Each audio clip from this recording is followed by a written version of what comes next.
receipt for payment for 10 gallons of gasoline. Familiar object. You've had them many times yourself if you drive a car, but this particular receipt. Your receipt, Inspector. Tanks full, oil and water fine. Thank you. Quite a receipt you hand out. My partner's idea. He likes it. Look at this, Sergeant. Stamped with a gallows, complete with corpse, and marked settled. Rather appropriate, eh? Well, today, as I told you, this receipt lies in its proper place. An honored place. In the Black Museum.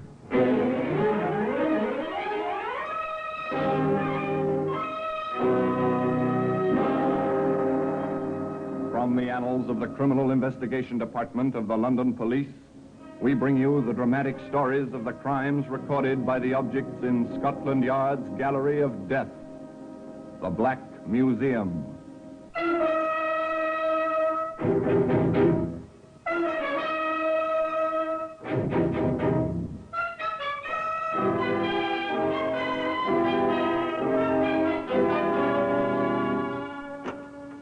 Here we are, the Black Museum, Scotland Yard's museum, a museum of murder. Here lies death, arranged in glass cases, lined along the shelves on the tables, larger objects standing on the floor. Over there's an old-fashioned trunk. But nothing in this trunk but some old clothes. The clothes led to a furnace. The things in the furnace led a man to the gallows. There's a teacup with saucer.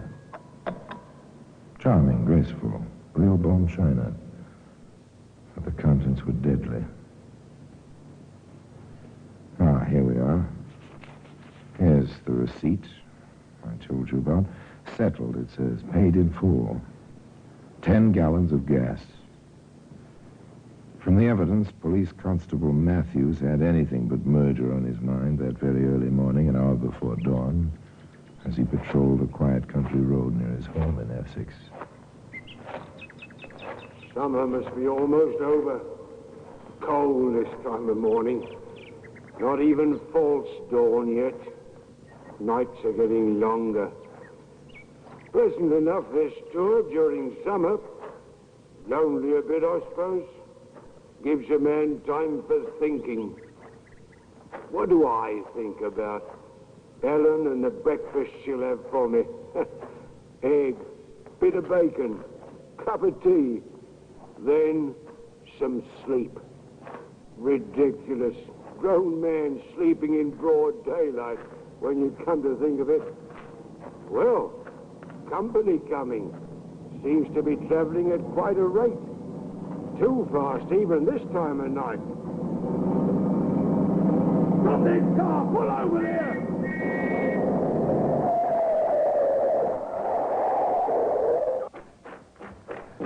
I know that car. Never saw him drive like that before.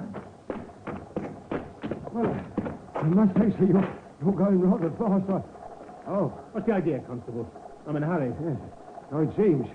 Let me see your license. I know how to drive. Where'd you come from? Longridge Garage. It's a long way from here. Called out on an emergency. I said I'm in a hurry to get back now. And this car is yours? Oh, it's mine. Oh, another of you. In the back seat. Can't you keep that flashlight out of my eyes? What's the number of this car? See for yourself. It's on the plates. I know the number. Do you? What is this, an investigation? If you want it that way.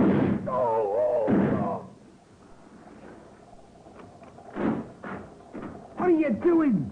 He's dead, all right. I'm making sure. No dead man keeps my face in his eyes. Now he's got no eyes. Hurry! We gotta get out of here.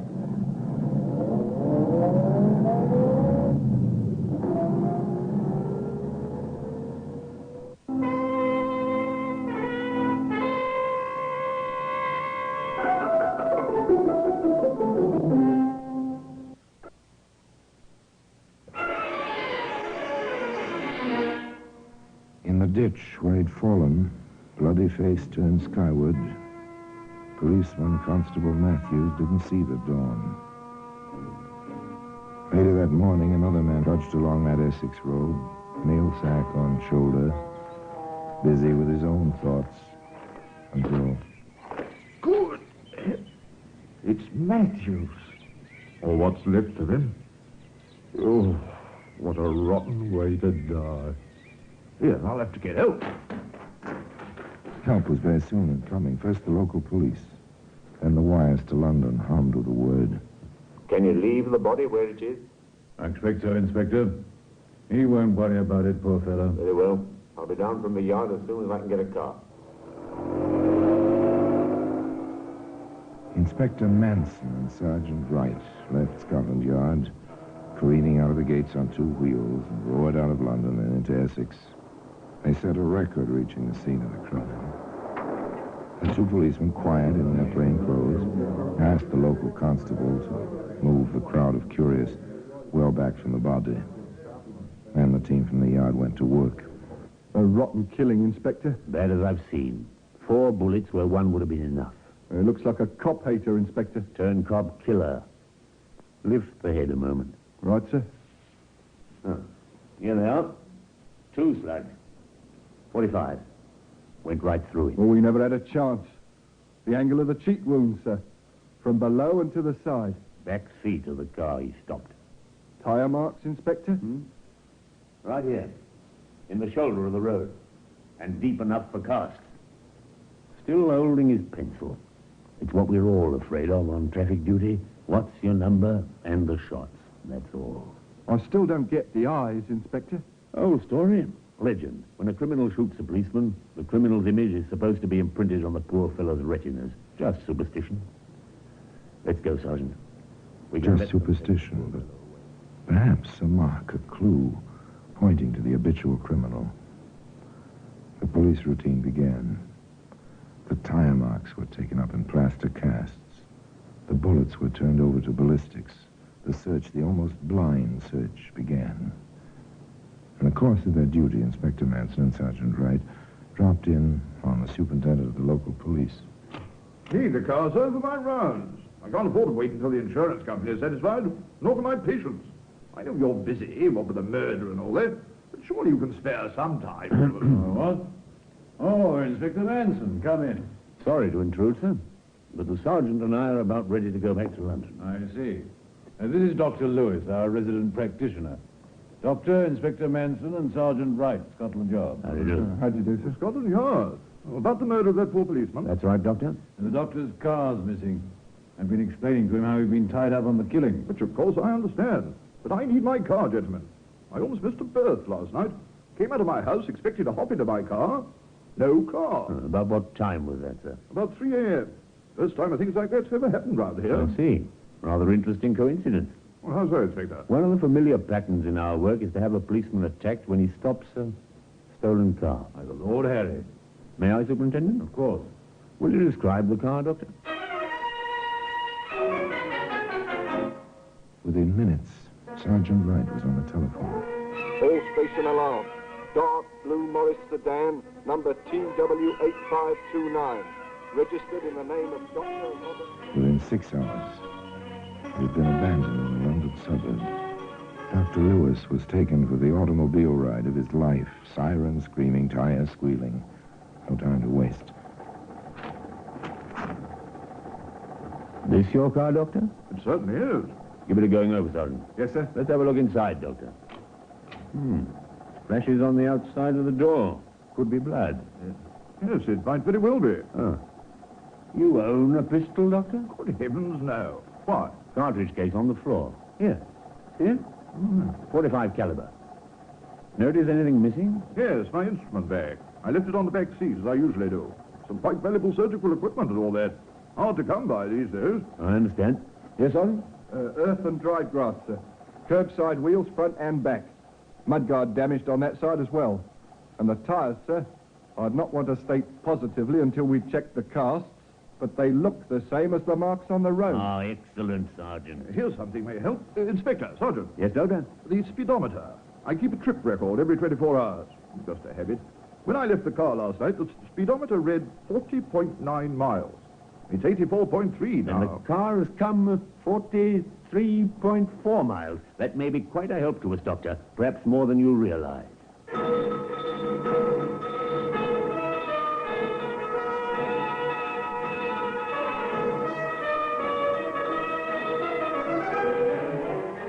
The first point which came to mind as the inspector and the sergeant drove back to Scotland Yard. 43 miles. Took a lot of back roads. Whoever it was must be known. No fingerprints in the car either. Then next, as the car turned into the yard, He must know Essex rather well. An angle worth working on. a little while later, with a pile of dossiers on his desk, the inspector said, What do you think of this one, Sergeant? Thomas Green, also known as Greenie Thomas and Ted Grenville. Convicted 1920, possession of firearms. Convicted fraud and forgery. Convicted car theft. So, known as operator garage in Eastwood, Essex. Alters stolen car. Knows Essex, doesn't he? He's a possibility, sir. Habitual. Fits the rest of the characteristics. Shall we have Mr. Green in, Sergeant? Yes, sir. Operator, hue and cry message to all stations. Photo for posting will follow shortly. Wanted for questioning, Tom Green, also known as Greenie so Thomas. far, so good. Maybe they were on the right track, maybe not. The alarm went out. Out to every station house and crossroads in England. Every policeman from the south coast to the border of Scotland was alerted for Mr. Thomas Green, also known as Greenie Thomas, and so forth. Result? Nothing. No, not a sign. Not a trace. Here's something, Sergeant. Police in Lancashire picked up a fellow answering Green's description. He confessed to a burglary to prove he wasn't in Essex the night Matthews was shot. I imagine they know we don't like cop killers. No, they don't like cop killers. But they still had no trace of the suspect. None at all. For 7 long weeks.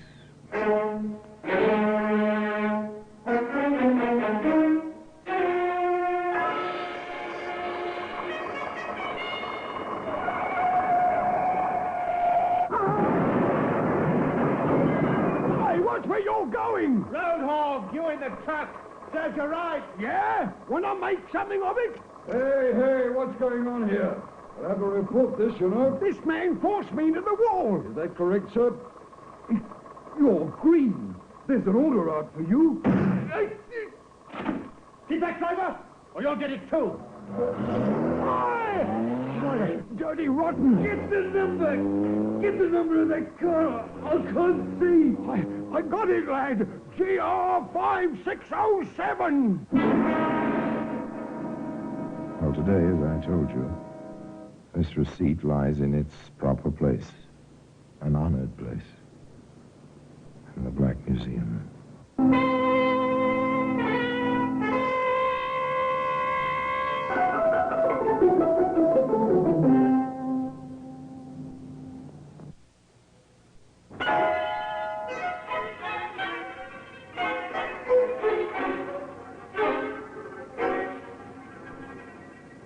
Another policeman shot, luckily not fatally.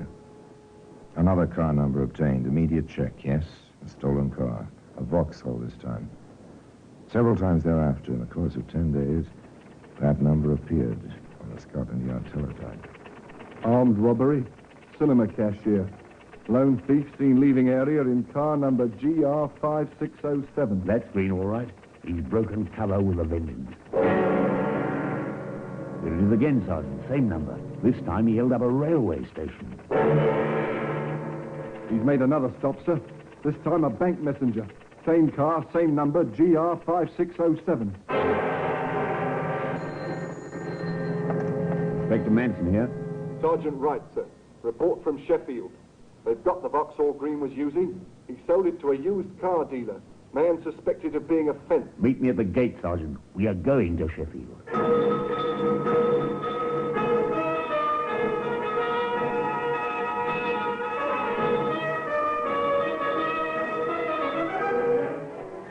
Constable Matthews is long gone, I know. Several weeks, in fact. But the wheels of vengeance for his unnecessary death ground on in Sheffield. Inspector Manson talked briefly and to the point. Now get this straight. The man who sold you this car is wanted on suspicion of murder. Hold out on us and you'll be an accessory after the fact. We'll see to that. How was I to know, Inspector? He had owner's papers. They looked all right. I paid him in good faith, I did. David, you received stolen goods. Now then, what do you know about this man? Nothing, sir, nothing. Tell him, Sergeant. You know plenty. We happen to have checked. You were associated with him in a garage business in Essex. Now talk. I'm honest. I didn't know nothing. He told me he got the Vauxhall through a garage he's interested in Battersea. You can't pit anything. Back to London. The chase seemed getting warmer.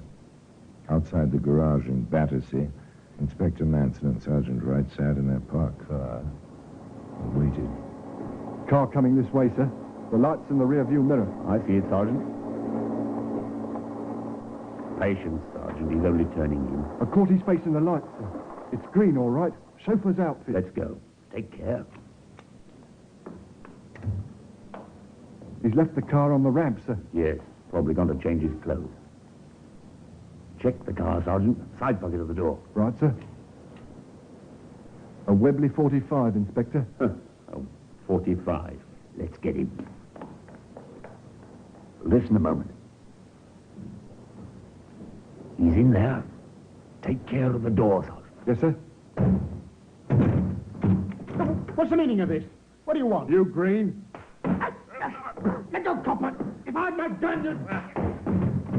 Oh, thanks, sir. He almost had me. Put the cuffs on him. We'll take the Webley and get him back to the yard. Hello? What's this on the workbench? Medical case, sir. Initials on it, RL. For Robert Lewis, Inspector? I wouldn't be surprised. Let's go, Sergeant, and you needn't be too gentle with him. At long last, Tom Green, alias Greenie Thomas, was in custody. And a none too pleasant customer, this fellow. Hey, when do I get something to eat, copper? We'll get to that. You're in for questioning on a possible murder charge. I must warn you, anything you may say...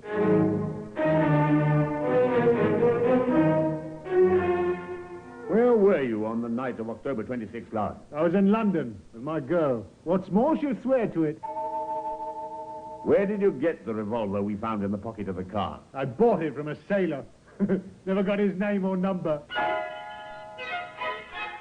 We found another Webley in the doctor's case, Green. Where did you get that? I ain't talking. The first one's been certified as the gun that killed Constable Matthews. That's the gun you said you bought from the sailor in September. What? Oh, then I got them mixed up. Oh. Yeah, I must have bought the gun in the case from the sailor, and the one you say killed the copper I picked up in November. So what? You got plenty of cops, haven't you, Inspector?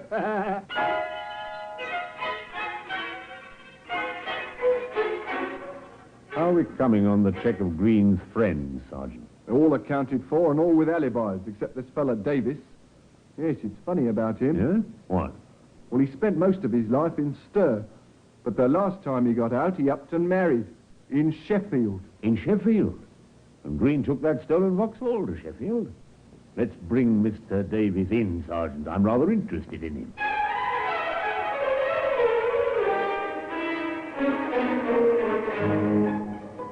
Once again, the two police officers drove their car in the direction of Sheffield. Along the road, they stopped at a service station. 10 gallons of gasoline and a look at the oil and water. They pay the attendant and ask for a receipt. Vouchers will have to be signed in the usual police routine. Your receipt, Inspector. Tanks full, oil and water fine. Thank you. Quite a receipt you hand out. My partner's idea. He likes it. Look at this, Sergeant. Stamped with a gallows, complete with corpse. And marked settled. Rather appropriate, eh?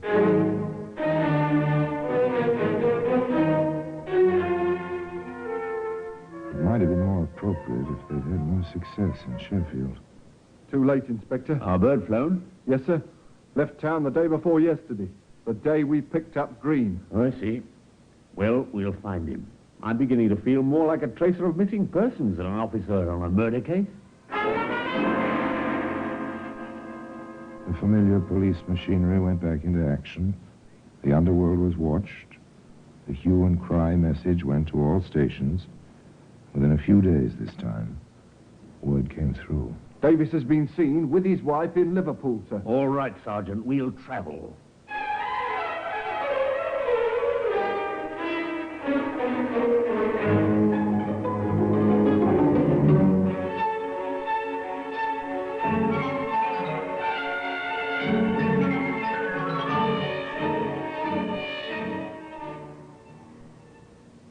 In Liverpool, they found the hideout well watched. Davis wasn't there. His wife was at home. The place was a down-at-the-heels lodging house, disreputable, filthy. Inspector Manson made a decision. We'll wait for him outside, Sergeant. I found that most men will put up a much harder struggle when their women are present. So they waited in the dark, shabby street.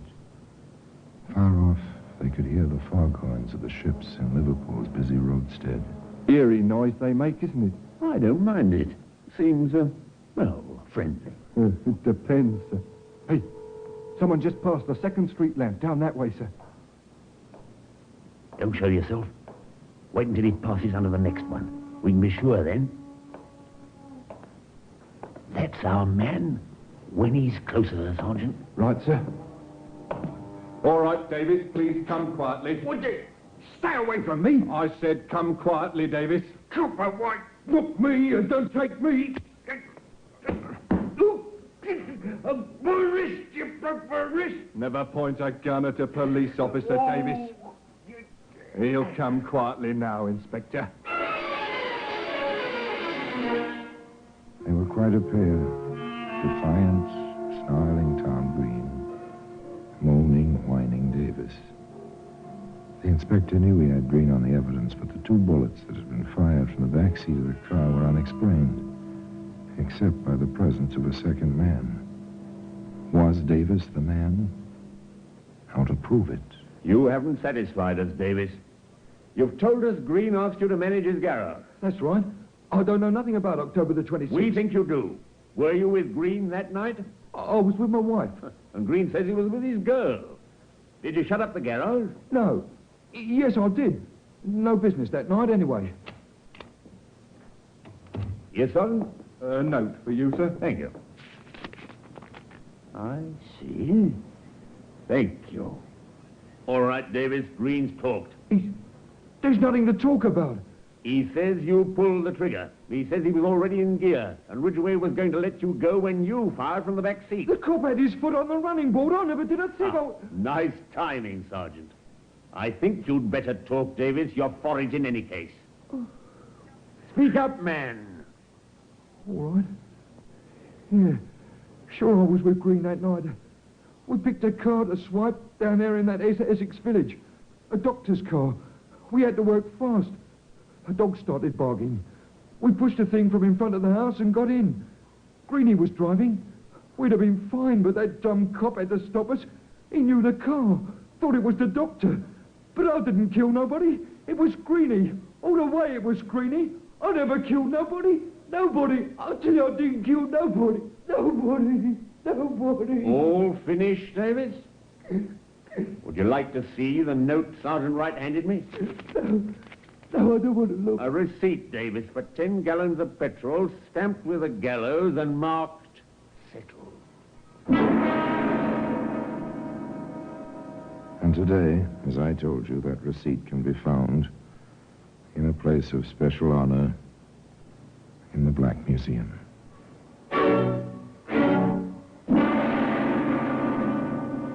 Orson Welles will be back with you in just a moment. There was no doubt, of course. From the angle of the wounds in Constable Matthews' face, it was clear that at least 2 bullets had been fired from the back seat of the stolen car. Davis's counsel tried to pin the blame on Green. Green's counsel tried to place it all on Davis. The jury found both men guilty, and both were sentenced to hang. Green tried to cheat the gallows, hiding a razor blade in his cell and cutting his wrists one night. But the guards discovered this in time, and the trap fell twice one morning. So the case of Constable Matthews was marked settled. And now, until next time, till we meet again in the same place, and I tell you another story of the Black Museum, I remain, as always, obediently yours.